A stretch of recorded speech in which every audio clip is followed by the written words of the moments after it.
じゃあスパルと申します。無課金初期税が質問に答えるやつってことで、突然なんですが、普段見ている配信者さんがこういうのをやってまして、いつかやってみたいなと思っていたので、2026年新たな年になりましたし、やってみようかなということで X で募集などしてみました。ちょっとね、全部の質問にお答えできるわけではないんじゃないかなと思うんですけれども、いろいろとね、やり方模索しながらちょっとやってみようかなと思います。よかったらね、チャンネル登録、グッドボタンなどでね、応援していただけますと続けるモチベーションになりますので、何卒よろしくお願いいたします。ポケモンスリープってね、やっぱりこう遊び方によって本当にいろんな正解があるというか、いろんなスタンスで遊ぶことができるので、無課金でリリース初期から遊んでいるパルはこういうことを思ってるぜっていうことをね、お話ししていこうかなと思います。何かしらの参考になれば幸いです。ってことでね、初めての質問からやっていきたいなと思います。最初はこちら、アンバー実装から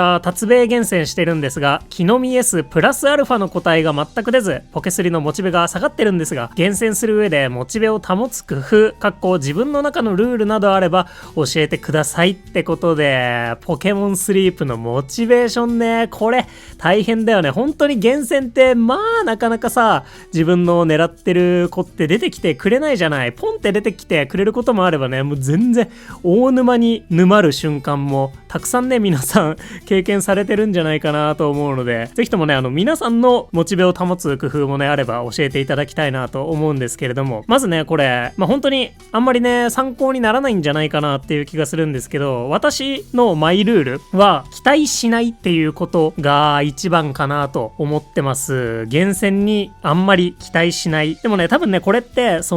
厳選に期待してないってことは、厳選そのものがモチベーションじゃないってことなんだと思うんですよね。やっぱさ、私は動画投稿をしてたりもするから、もういろんなことが、ポケモンスリープのいろんなことがモチベーションになり得ちゃうわけよね。動画を投稿して見てもらえる、反応がある、コメントもらえるっていうことを一個一個がさ、モチベーションになるから、本当に全然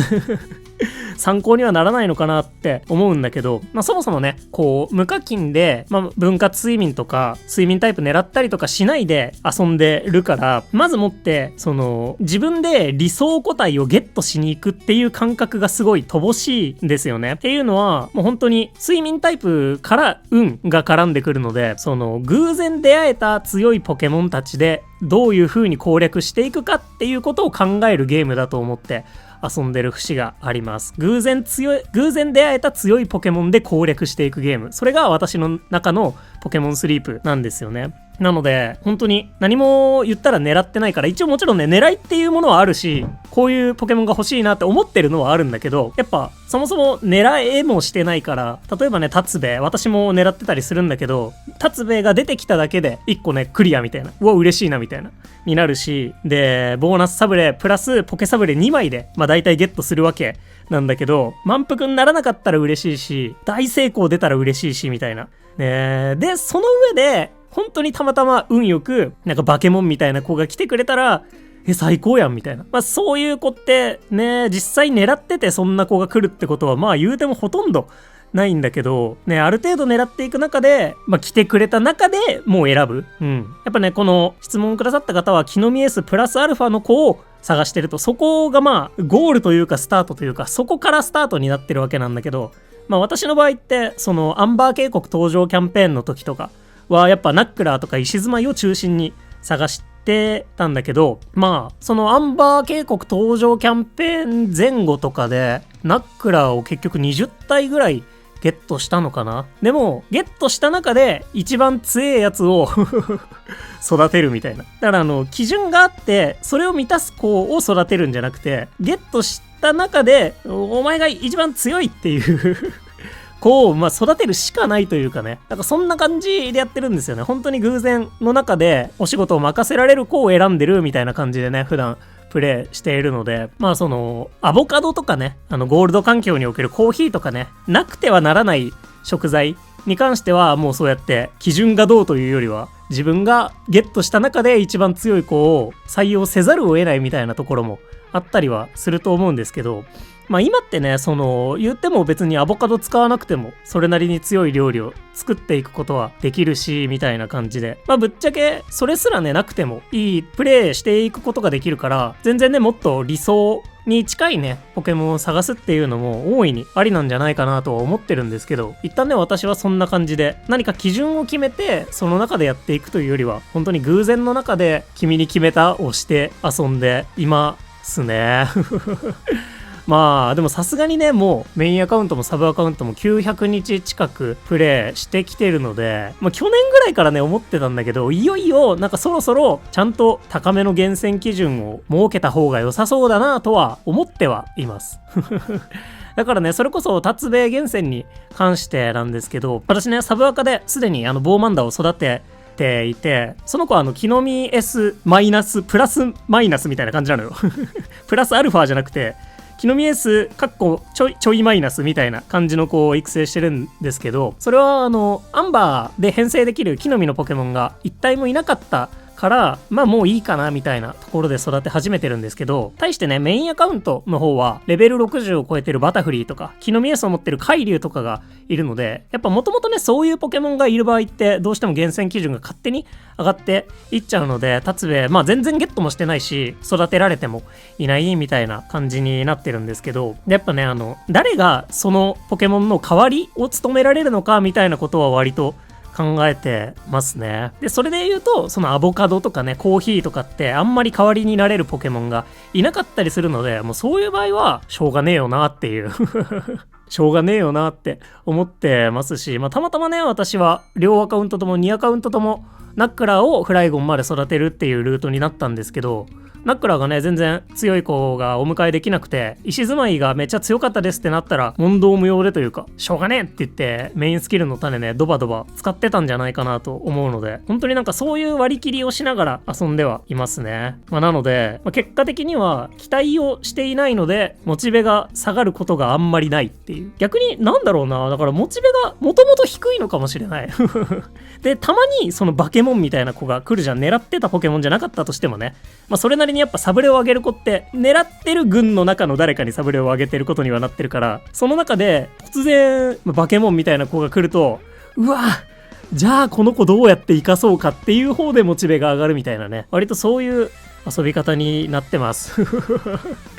ね。まあなので一応ね、それが一つ私のマイルールではあるのかなというところと、あとはね、なんとなくでも確率を知ってみるっていうのも私は結構好きなんですよね。確率を知っちゃうと、いやそんな確率引けるわけないじゃんって思っちゃう派の人と、確率を知ってるからこそ何%で出てきてくれるはず来いって楽しめる人と、多分ね、ざっくり2パターンいると思うので、まあ、自分がそれにどっちに当てはまるかっていうのはね、知っておいてほしいなと思うんですけど、例えば今回のお話の場合、達兵衛の場合、レベル50までに木の実の数 S と、お手伝いスピード系のサブスキルを持ってて、性格がお手伝いスピードダウン以外で、フレンドレベル10以上、金スキル1枠確定の状態でこの条件に合う達兵衛が来てくれる確率って、だいたい 5% くらいらしいんですよね。軽く調べた感じ 5% 前後ぐらいだったんですけど、ってなるとやっぱ達兵衛をゲットした時に 5% 引けって思いながら、やっぱこうサブスキルを見ていくことになるわけで、皆さん 5% って聞いてポンってゲットできる感じします私は全然しないんですよ。 5% を1体2体3体4体でゲットできる気がしないから逆に来てくれたらめっちゃテンション上がるし、5% って言ったらだいたい20分の1なので、分母分その確率のものを引いた時ってだいたい 63-4% ぐらいになるんですよ。で、5% ちょっとね確かあったはずなので、その20体ぐらい達兵衛をゲットしたら、だいたい 65% ぐらい、3分の2ぐらいの確率で、この木の実 S プラスアルファの達兵衛って出てきてくれるんですよね。でも、3分の1の人は20体ゲットしても、でフレンドレベル10になってから20体ゲットしても、出せないわけですよ、この達兵衛って。そこをどう割り切っていくのかみたいなね。私はその確率を知ってる方が、無理ゲー感が出ると諦めもつきやすいし逆にね、来てくれたらより嬉しくなるし、で最終的にさ何十体もゲットして、じゃあ木の実 S プラスアルファっていう自分の基準には届かなかったなってなったとしても、まあでも確率的にはこんなもんかなってなると、まあある程度ね納得できたりとかする人はねするかなと思うので、そういうね自分が狙ってる個体がどれぐらいの確率でゲットできるのかみたいなのはね、一個もし調べられたら調べてみてほしいなと思いますね。それこそ本当に AAA 食 M とかさ、まあ私も動画とかで結構その参考として出したりするから、なんか軽くAAA 食 M だとこんな感じですよみたいなことって言っちゃうんだけど、 AAA 食 M なんてもうよっぽど現実的じゃないとすら思ってるのよ、確率的にはそれでもさ、まあたまには来るじゃんね。だからね、そこをやっぱどこまで追うのかっていうのはね、自分の諦めと情熱との天秤になると思うし、どうしてもねいや理想を追いたいなっていう場合は、わかんない、この質問をねしてくださってる方が無課金なのかガチ課金なのかはわからないんですけどね、もし無課金なんだったらちょっと課金してみるとかね、自分でその理想個体をより狙いに行ける状況にしてみるとかっていうのも一個遊び方ではあるのかなと思っていてね、私の状態だったらまずはじゃあ睡眠タイプを狙おう、で分割睡眠しよう、でそっから例えばプレミアムパスに入ろう、ポケサブレを増やそうっていうことで、このゲットする確率を上げていける、自分の努力で上げていくところはさ、そういうことができるわけなので、まあ、もしやっぱしっかりと理想を追いたいなっていう場合は課金をするというのもね一つ検討してみてほしいなと思いますしね。まあ最終的にはね本当にいくら課金してやったとしてもめちゃめちゃ下振れるとどうしてもねきついと思うんだよそこはもうねやっぱある程度のところで割り切っていくしかないのかなと思うし、これはね本当に状況によると思うんだけど、サブアカとかでね割り切ってなんかまったり楽しむやつとかもちょっとやってみてほしいなと思います。別にねポケモンスリープに限らずなんだけど、やっぱモチベが上がんない時にやり続けるのってしんどいと思うからね、別のゲームやるとか別の遊び方のできるサブアカ作ってまったりやるとかね、そういうことをしてもらうといいんじゃないかなっていうね、別にアドバイスにもならないようなね話なんですけど、とかいいんじゃないかなってちょっと思うなっていう話でしたまあそんなわけでね、まとめると私は期待しないっていう感じでプレイしていたりとか、あとは確率を知ってると無理ゲー感が出るので結構諦めつくなっていうね、そういうところでね、そういうところでやってると気づいたらね環境が変わっていて1年とか経っててあ次のポケモンゲットしなきゃなみたいな、じゃあもうなんかしょうがないからアボカド担当この子で行くしかないかなみたいな、なんかそういう時の流れの力も借りてますみたいなそんな感じですねえ、ということでこのお話が本当に何かの参考になったらいいなと思いますけれども、割と参考にならないような気もするので、こんな感じで無課金初期税のね感じでお返事をしていきますので、もし何か質問してみたいことであるとか聞いてみたいこととか全然ポケモンスリープに関係ないことでも構いませんので、もし何かあったらね投稿フォーム的なやつにご応募書き込んでいただけたらなと思いますって感じで、この厳選のモチベーションを保つ工夫のお話でしたこんな感じでいろいろお答えしていきたいなと思いますので、よろしければチャンネル登録高評価などで応援いただけますと幸いです。ということでまたちょいちょいねこういう質問に回答する系の動画もアップしていこうかなと思いますので、今後とも何卒よろしくお願いいたします。お相手パルでした。またね、バイバーイ。